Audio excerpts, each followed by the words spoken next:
Hello friends, ఈరోజు XL shortcut వీడియోలో shortcut వచ్చేసి మనము కంట్రోల్ పి కొడితే ప్రింట్ వస్తుందని మనకు తెలుసు. కానీ కంట్రోల్ పి కొట్టినప్పుడు ఇక్కడ మీకు ఏమైంది, 2 పేజెస్లో చూపిస్తుంది డేటా అనేది. కానీ మనకి ఇదంతా కూడా ఒకే పేజ్లో రావాలి.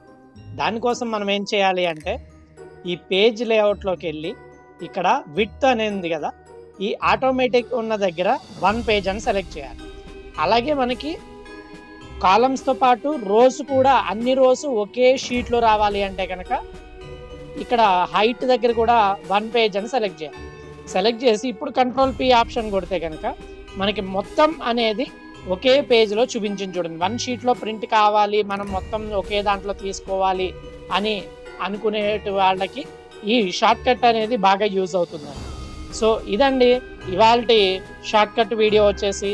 ఈ వీడియో కనుక మీకు నచ్చినట్లయితే లైక్ చేయండి, షేర్ చేయండి, అలాగే నా ఛానల్ సబ్స్క్రైబ్ చేయండి.